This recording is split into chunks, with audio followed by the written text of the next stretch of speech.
Hello guys, what's up. सी Shubham Agarwal this side and welcome back to my YouTube channel.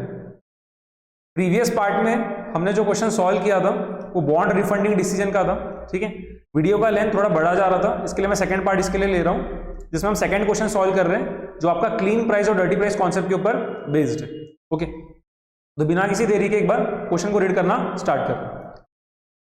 MP Limited issued a new series of bonds on 1st of January 2010. The bonds were sold at par. Par value कितना ₹1000, having a coupon rate 10% per annum and mature on 31st of December 2025. तो जो company है वो bond कब issue कर रही है? 1 जनवरी 2010 को पार पे इश्यू कर रही है। पार वैल्यू ₹1000 गिवन है आपको, कूपन रेट 10% पर एनम है एंड मैच्योरिटी कब है? 31 दिसंबर 2025 को।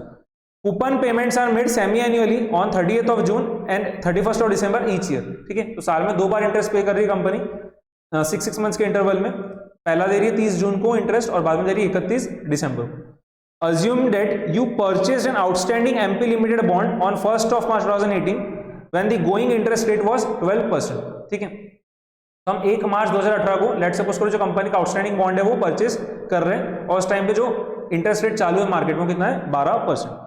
रिक्वायर्ड फर्स्ट पार्ट है what was the YTM yield to maturity of MP limited bonds as on 1st of January 2010। पहला पार्ट तो बहुत सिंपल है, ओरल आंसर, ओरली हम इसका आंसर दे सकते हैं। देखो आपको फर्स्ट लाइन में जो क्वेश्चन में गिवन था वो क्या था? The bonds were sold at par.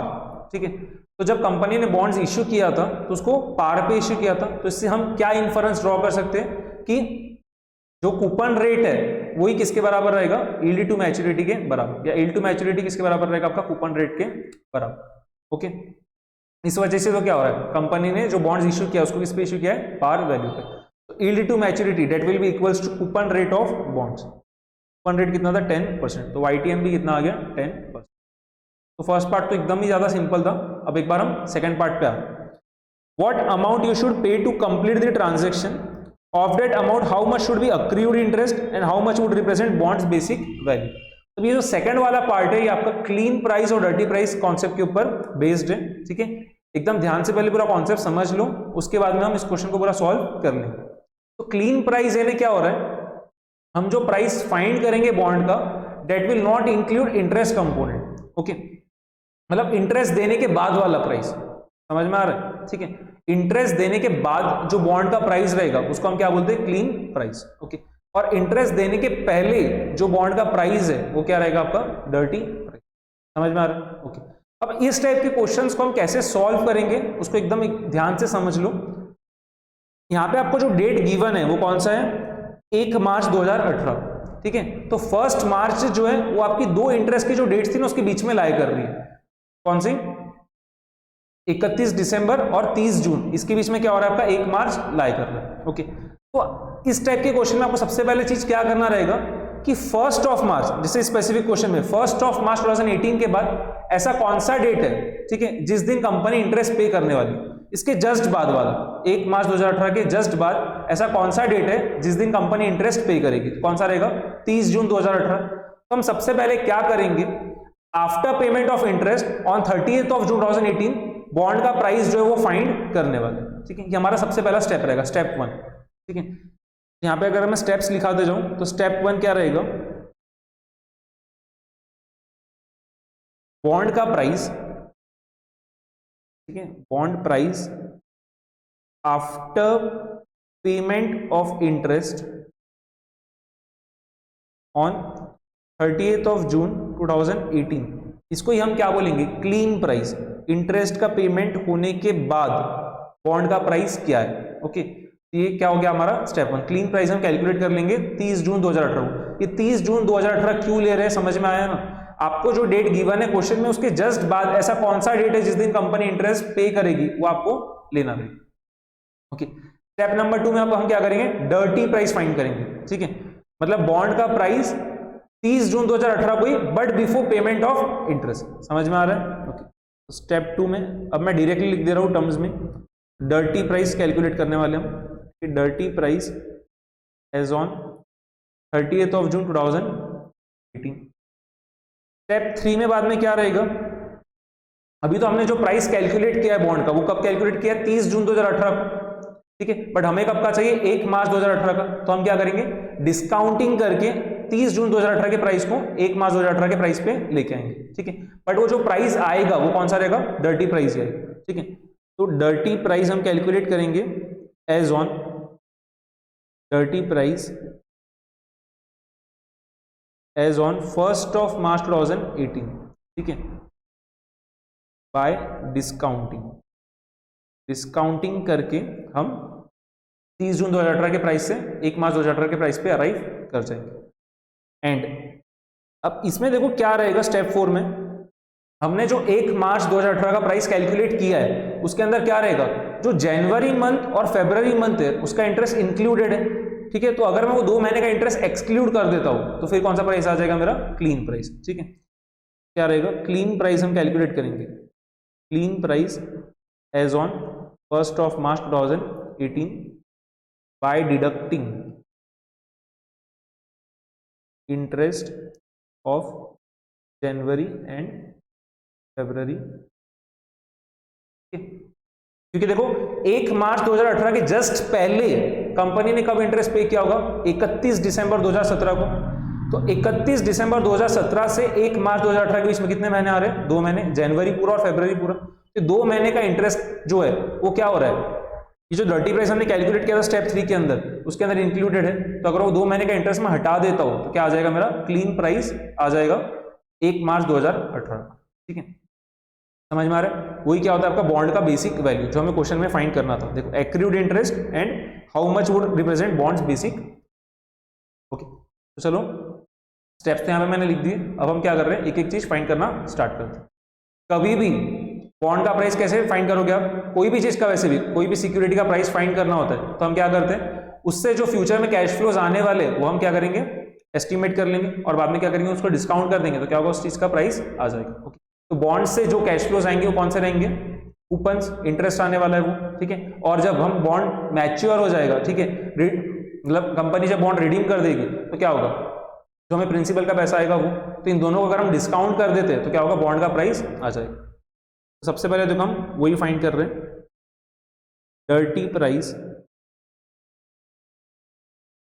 Sorry clean price. ठीक है, क्योंकि हम स्टेप 1 में क्या करते हैं, प्राइस फाइंड करते हैं after payment of interest. Okay, तो यहाँ पे हम जो प्राइस फाइंड कर रहे हैं कौन सा, clean price. Clean price as on 30th June 2018। ठीक है, तो ये क्या रहेगा, present value of coupon amounts. ठीक है, एक ही एन्युटी बनेगी plus present value of principal repaid on maturity. समझ में आ रहा है। ठीक है, हर 6 महीने के इंटरवल में क्या होगा, जो होल्डर है बॉन्ड का उसको क्या होगा, कंपनी इंटरेस्ट देगी। ठीक है, और मैच्योरिटी के वक्त क्या होगा, कंपनी क्या करेगी, जो प्रिंसिपल का पैसा है वो उसको दे देगी। ठीक है, यहाँ पे क्वेश्चन में आपको गिवन नहीं है कि मैच्योरिटी पे कंपनी जो है बॉन्ड रिडीम कर रही है तो किस पे कर रही है, मतलब डिस्काउंट पे कर रही है, पार पे कर रही है, प्रीमियम पे कर रही है, गिवन नहीं है। तो यहाँ पे हम अज्यूम करेंगे वो पार पे ही कर रही हो।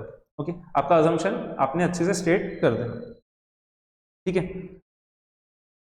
कूपन का रेट कितना है बॉन्ड का, 10%। तो पूरा मिला के 1 साल का इंटरेस्ट कितना पे कर रही है कंपनी, 1000 मल्टीप्लाइड बाय 10%, कितना हो गया, 100 रुपए। ठीक है, बट क्या एक साथ में दे रही है कि 100 रुपए, नहीं, 6 मंथ्स के इंटरवल में दे रही है। ठीक है, 30 जून को कितना देगी, 50, फिर 31 दिसंबर को कितना देगी, 50 रुपए। ठीक है, तो यहाँ पे आपको क्या करना रहेगा, आपको सब चीज हाफ ईयरली करनी रहेगी। ओके, समझ में आ रहा है। तो यहाँ पे क्या रहेगा, कूपन का अमाउंट हो गया 50 रुपए multiplied by present value annuity factor, discounting का रेट क्या रहेगा। ठीक है, तो आपको गोइंग इंटरेस्ट रेट गिवन था 12%, बट ये तो पर एनम है। ठीक है, तो 6 मंथ्स का कितना हो जाएगा, डिवाइडेड बाय 2, कितना हो जाएगा, 6%। ओके, एंड टाइम पीरियड देखो हम कैसे फाइंड करेंगे, 30 जून 2018 से लेकर, ठीक है, बॉन्ड्स मैच्योर कब होने वाले हैं, 31 दिसंबर 2025 को। ठीक है, तो पूरे मिला के कितने ईयर्स होंगे, 2018 का आधा, फिर 19 पूरा, 20 पूरा, 21, 22, 23, 24, 25, तो पूरा मिला के कितना हो रहा है, 7.5 ईयर्स। ठीक, हम वर्किंग बट ईयर्स में कर रहे हैं क्या, नहीं, हाफ ईयर्स में कर रहे हैं। तो 7.5 years is equivalent to how many half years. ठीक है, क्या हो जाएगा 7.5 मल्टीप्लाइड बाय 2, तो क्या हो गया 15 हाफ। यहाँ पे हम पूरी चीज वर्किंग जो कर रहे हैं वो हाफ ईयर्स में क्यों कर रहे हैं, क्योंकि कंपनी 2 बार में इंटरेस्ट दे रही है इस वजह से। ओके, तो क्या हो गया 6% हो गया, 12% की जगह क्या हो गया पर एनम था, तो हाफ ईयरली का कितना हो गया 6%, और 7.5 ईयर्स की जगह कितना हो गया 15 हाफ ईयर्स। क्लियर। प्लस जब कंपनी बॉन्ड्स को रिडीम कर रही है तो उसको हमने अज्यूम किया कि पार पे करने वाली, तो कितना आएगा 1000 multiplied by PVI present value interest factor. ठीक है, क्या रहेगा 6% कॉमा 15। तो अभी जो प्रेजेंट वैल्यू एन्युटी फैक्टर कैसे फाइंड करते हैं इसकी भी रिवीजन देखो हो जाएगी साथ साथ में। स्टेप्स जिसको अभी ध्यान में नहीं आ रही हो नोट कर लेना। ओके, तो आपको सबसे पहले क्या करना रहेगा, कैलकुलेटर पे 1 लिखेंगे। ठीक है, डिवाइडेड बाय क्या होता है 1, बाद में डिवीजन का जो साइन है उसको आपने प्रेस कर दिया, क्या करोगे 1 प्लस आई। ठीक है, तो 1 प्लस आई क्या हो गया 6% को डेसिमल में लिखोगे तो क्या हो गया 0.06, तो 1 प्लस 0.06 कितना हो गया 1.06। तो सबसे पहले आपने कैलकुलेटर पे 1 लिखा, बाद में आपने डिवीजन का साइन प्रेस किया, अब आप क्या लिखोगे 1.06। ठीक है, समझ में आ रहा है। इसके बाद अब आप क्या करोगे, इक्वल्स टू का बटन कब तक प्रेस करोगे, टिल स्टेप नंबर 17। ठीक है, इस पर्टिकुलर केस में स्टेप नंबर 17 तक आप इक्वल्स टू का बटन प्रेस करोगे। ये आप कैसे ध्यान में रखना, यहां पे जो भी आपका नंबर आ रहा है, जैसे यहां पे 15 आ रहा है तो उसमें क्या करो +2 कर देना, तो 15 है तो क्या हो गया 17, तो आपको इक्वल्स टू का बटन कब तक प्रेस करना रहेगा, टिल स्टेप नंबर 17 इस पर्टिकुलर केस में। ठीक है, देखो हम प्रेस कर लेते हैं। ओके, और इसके बाद आप क्या करोगे, जीटी का बटन प्रेस कर दोगे तो आपका क्या होगा, प्रेजेंट वैल्यू एन्युटी फैक्टर आ जाएगा। ठीक है, बट एक बार जीटी का बटन प्रेस करने के पहले जो चीज है वो हम यहाँ पे यूज कर सकते हैं ना, क्योंकि अभी जो आपके कैलकुलेटर पे जो चीज आ रखी है वो क्या है, present value interest factor 6% comma 15, तो उसको हम 4 डेसिमल प्लेसेस तक राउंड ऑफ करके लिख लेते हैं 0.417। ओके, एंड अब जीटी का बटन प्रेस कर देते हैं तो ये क्या होगा, हमारा प्रेजेंट वैल्यू एन्युटी फैक्टर भी आ जाएगा। तो कितना आ रहा है 9.712। ओके, मल्टीप्लाई कर दो आ जाएगा 50 मल्टीप्लाइड बाय 9.7122, ये आ रहा है 485.61 प्लस 1000 मल्टीप्लाइड बाय 0.4173, ये आ रहा है 417 ऐड कर दो दोनों को, तो 485.61 प्लस 417.3 क्या आ रहा है 902.91। 902.91। ये तो ऐसे भी हमें पता था कि बॉन्ड का जो प्राइस है 1000 रुपए से कम आएगा। इसके पीछे का रीजन क्या है, कूपन रेट 10% है। ठीक है, और जो गोइंग इंटरेस्ट रेट था वो क्या था 12% था। ठीक है, तो डिस्काउंटिंग का रेट क्या कूपन रेट से ज्यादा है, तो ये तो 100% था कि आंसर जो क्या रहेगा आपका 1000 से कम आएगा, मतलब स्टेप 1 का जो आंसर क्या होगा 1000 से कम आने वाला। तो हमारे स्टेप 1 यहाँ पे कंप्लीट हो चुका है। अब हम क्या करेंगे, स्टेप 2 पे आएंगे। तो स्टेप 2 क्या है, देखो डर्टी प्राइस फाइंड करेंगे, मतलब 30 जून 2018 को इंटरेस्ट देने के पहले बॉन्ड का प्राइस क्या है वो। ठीक है, तो dirty price as on 30th of June 2018 that will be equals to clean price plus जो 30 जून 2018 को कंपनी इंटरेस्ट पे कर रही है वो। ठीक है, क्या हो गया 902.91 प्लस 30 जून 2018 को कंपनी ने कितना इंटरेस्ट पे किया 50 रुपए, कितना हो गया 952.91। ठीक है, ये सेकेंड पार्ट भी हमने सेकेंड स्टेप भी कंप्लीट कर लिया। ठीक है, बट ये जो अभी हमारा प्राइस आया ये 30 जून 2018 का आया, हमें तो कब का चाहिए 1 मार्च 2018 का। ठीक है, तो हम क्या करेंगे, इसको डिस्काउंट करके 1 मार्च 2018 पे लेके आएंगे। ठीक है, तो dirty price as on 1st of March 2018। Okay, discounting कर देते 952.91। डिस्काउंटिंग का रेट क्या यूज होगा, वही आपका जो गोइंग इंटरेस्ट रेट था 12%, बट उसको हाफ ईयरली करोगे तो कितना हो गया 6%। ठीक है, तो 1 प्लस 0.06 कितना हो गया 1.06। अब 1 मार्च 2018 से 30 जून 2018 के बीच में कितने महीने आ रहे हैं, मार्च पूरा, अप्रैल पूरा, मई पूरा और जून पूरा, 4 महीने आ रहे हैं। तो 1.06 टू दी पावर 4/6। ठीक है, 4 मंथ्स है ना, तो क्या हो गया 1.06 टू दी पावर 4/6। ये 4/6 को हम क्या लिख सकते हैं 2/3। ठीक है, ये हो गया 952.91 divided by 1.06 to the power 2/। Okay, अब इसको भी कैलकुलेटर पे फाइंड करना अपने आप में एक चैलेंज है। ठीक है, बहुत ज्यादा स्टेप्स यहाँ पे इन्वॉल्व रहती है और स्टूडेंट्स को जनरली याद नहीं रहता है, तो उसको अच्छे से नोट करके रख लेना कि नॉर्मल कैलकुलेटर पे अगर एक्सपोनेंट आपका डर्टी पावर आता है, ठीक है, तो उसको आप कैसे फाइंड करोगे। ओके, यहाँ पे आपको क्या करना है, सबसे पहला स्टेप कैलकुलेटर पे 1.06 लिख दोगे, ठीक है। सबसे पहले आप कैलकुलेटर पे 1.06 लिख दोगे। देन उसके बाद आपको क्या करना है, स्क्वायर रूट का जो सिंबल है उसको 12 टाइम्स प्रेस करना है। 1 2 3 4 5 6 7 8 9 10 11 12। इसके बाद आप क्या करोगे, -1 करोगे, ओके। इसके बाद आप क्या करोगे, मल्टीप्लाई, वो जो डर्टी पावर है एक्सपोनेंट जो उससे जो भी कैलकुलेटर पे है उसको मल्टीप्लाई कर दो, तो मल्टीप्लाई बाय 2/3, तो multiplied by 2 divided by, okay. इसके बाद क्या होगा, +1 करोगे, और आखिरी स्टेप क्या रहेगा, मल्टीप्लीकेशन इक्वल्स टू, ठीक है।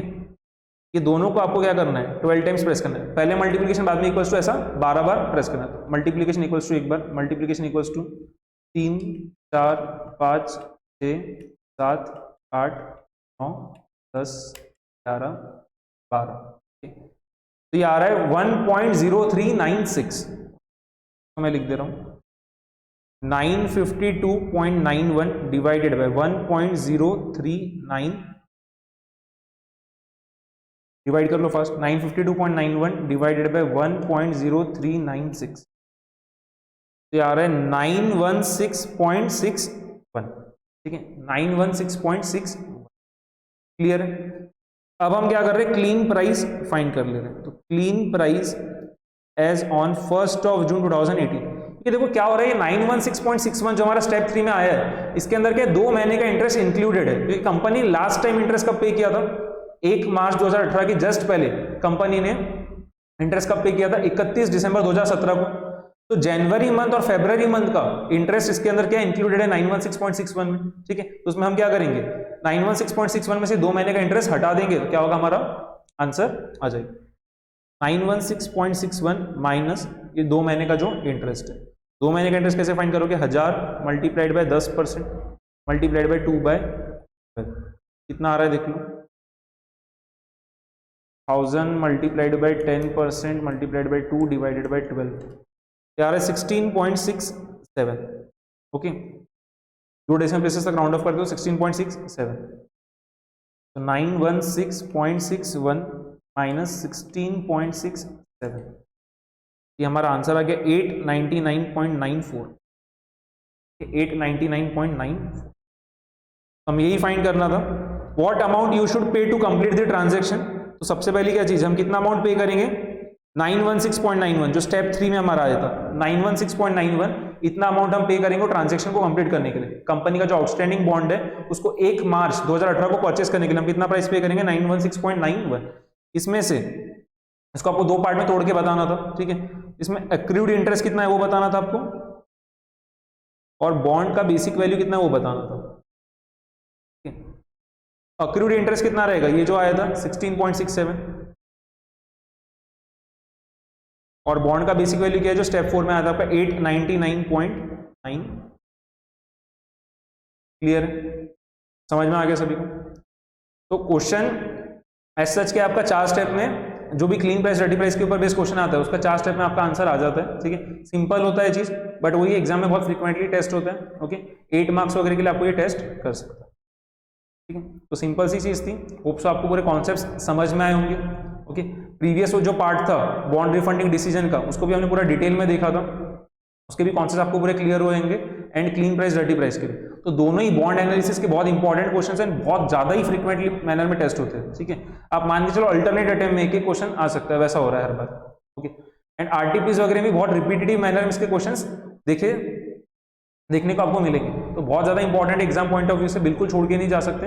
एग्जाम के पहले भी आपके ये सब क्वेश्चंस जो भी मैं करा रहा हूँ रिवीजन सीरीज में आपके पूरे हो जाने चाहिए। तो अगर आप ये पूरे क्वेश्चंस देख लेते हो तो आपकी बहुत बढ़िया मैनर से एसएफएम में जितने भी कॉन्सेप्ट है सबकी रिवीजन हो जाएंगी, और जो भी इंपॉर्टेंट क्वेश्चंस है वो भी सब आपके कवर हो जाएंगे। तो बहुत इंपॉर्टेंट यही होता है एसएफएम में कि आपको क्या करना है, जो 1.5 डेज का टाइम रहेगा एफआर की एग्जाम होने के बाद वाला, ठीक है, उसमें आपके पूरे क्वेश्चंस देख के हो जाने चाहिए, जिसके थ्रू आपके पूरे कॉन्सेप्ट्स की रिवीजन हो जाए, ठीक है।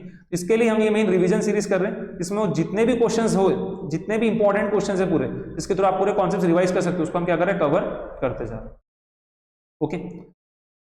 एंड बढ़िया से पढ़ाई करते रहो, ठीक है, बिल्कुल भी ब्रेक नहीं आना चाहिए पढ़ाई में, ये बहुत इंपॉर्टेंट है आपके लाइफ के अभी के 3 मंथ्स, ठीक है, ये 3 मंथ्स आप जितनी मेहनत लगा सकते हो पूरी मेहनत लगा दो, आपका आप अभी ये जो 3 महीने कर रहे हो इसके ऊपर पूरा आपका क्या आगे का फ्यूचर डिपेंड करेगा, मैं ये बोल सकता हूँ, ओके। क्योंकि अगर आपने यहाँ पे पूरी मेहनत लगा दी, ठीक है, आप अपना 100% से भी ज्यादा देने की कोशिश करो, अगर आपने ये दे दिया अभी तो 100% है कि आपका पॉजिटिव रिजल्ट आएगा, ठीक है, जो एक ग्रुप प्लान करा उसका एक ग्रुप निकल जाएगा, दोनों ग्रुप प्लान करा उसके दोनों ग्रुप निकल जाएंगे, ठीक है, और आपको जो डिग्री, ठीक है, जिसकी आप चाहत रखते हो, ड्रीम रखते हो, आपको मिल जाएगी, ठीक है, एंड बहुत वर्थफुल है ये, ठीक है, जितना भी आप यहाँ पे हार्डवर्क लगाओगे आगे उसके फ्रूट्स जो आपको मिलेंगे उससे आप ही खुश होने वाले हो, ठीक है, वो रिजल्ट का जब आप देखोगे उसमें पास वर्ड दिखेगा उससे ही आपको देखो, आपको सोच के देखो बहुत बढ़िया फीलिंग आती है, ठीक है, बहुत बढ़िया आपको खुद को क्या होगा, मेहनत करने की इच्छा होगी, हार्डवर्क करने की इच्छा होगी, ठीक है, आप खुद ही और ज्यादा पढ़ाई करोगे, ठीक है। तो बिल्कुल भी टाइम पास नहीं करना है, ये 3 महीने सिर्फ कंसिस्टेंटली एकदम आपको पढ़ाई करनी है, ब्रेक बिल्कुल नहीं आना चाहिए, ओके, हार्डवर्क एंड उसको आपको क्या करना है, कंसिस्टेंट मैनर में फॉलो करना है, ओके। हाँ, कभी ऐसा हो जाता है स्टूडेंट के इससे कि एक आध दिन पढ़ाई नहीं हो रही है, बट वो क्या है, अभी आपके पास टाइम ही इतना नहीं है, तो कभी ऐसा हो जा रहा है कि 40 दिन में एक आध दिन वैसा हो गया तो बात अलग है, बट ऐसा अगर हफ्ते में एक दिन होता रहा तो फिर तो कुछ सेंस नहीं बन रहा ना, ठीक है। तो आपको क्या करना है, खुद को मोटिवेटेड रखना है, ये एक्सटर्नल मोटिवेशन वगैरह से कुछ नहीं होने वाला, ठीक है, ये 2-3 दिन ही काम करता है कभी, आपको क्या करना है, इंटरनल मोटिवेशन खुद से आना चाहिए कि मेरे को इस बार निकालना ही है, ठीक है, ये मेरा आखिरी अटेम्प्ट होना चाहिए, मेरे नाम के आगे अब सीए लग ही जाएगा, ठीक है, इसके बाद मुझे सब लोग मेरा आपका जो नाम है उसके आगे सीए लगा के आपको बुलाएंगे, ठीक है, सोच के देखो बहुत बढ़िया लगता है, ओके। तो ये सिर्फ 3-3.5 महीने की आपकी मेहनत है और आपको जो चीज चाहिए वो मिल जाएगी। तो होप सो आपको लेक्चर्स पसंद आ रहे होंगे, ठीक है, सब कॉन्सेप्ट्स आपको बढ़िया से समझ में भी आ रहे होंगे, आज का लेक्चर भी आपको पसंद आया होगा तो वीडियो को लाइक कर देना, ठीक है, चैनल को सब्सक्राइब कर देना, जिससे आपको क्या होगा, ये जो पूरी रिवीजन सीरीज के वीडियोस आने वाले वो आपको पता चल जाएगा, ठीक है, नोटिफिकेशन बेल जो उसको प्रेस कर देना जिससे आपको नोटिफिकेशन मिल जाएगी एंड आप उसके अकॉर्डिंगली क्या कर सकते हो, एसएफएम की रिवीजन कर पाओगे। तो आज के लेक्चर में इतना ही, नेक्स्ट क्लास में अब हम क्या करेंगे, एक आधा क्वेश्चन और करेंगे, ठीक है, मॉडिफाइड ड्यूरेशन वगैरह का, एंड उसके बाद हम क्या करेंगे, नेक्स्ट चैप्टर ही स्टार्ट कर देंगे। तो हमारे सिक्योरिटी वैल्यूएशन, कॉर्पोरेट वैल्यूएशन, ये जो 2 चैप्टर्स है वो पूरे कंप्लीट होने में आए। हाँ, एक और क्वेश्चन कर लेंगे एक्सपोनेंशियल मूविंग एवरेज का, तो हमारे 3 चैप्टर्स कवर हो जाएंगे, ठीक है, मॉड्यूल के हिसाब से, security analysis, security valuation and corporate valuation. तो सिक्योरिटी एनालिसिस में एक क्वेश्चन बहुत बढ़िया है वो आपका एक्सपोनेंशियल मूविंग एवरेज का, ठीक है, वो बहुत बार एग्जाम में टेस्ट भी होता है, तो वही हम नेक्स्ट क्लास में 2 से 3 क्वेश्चन और कर लेंगे, जिसमें बॉन्ड एनालिसिस के ऊपर बेस्ड रहेगा आपका एक क्वेश्चन, और एक क्वेश्चन रहेगा सिक्योरिटी एनालिसिस का, एक्सपोनेंशियल मूविंग एवरेज। तो आज की क्लास में इतना ही, मिलते हैं हम नेक्स्ट क्लास में। Thanks for watching.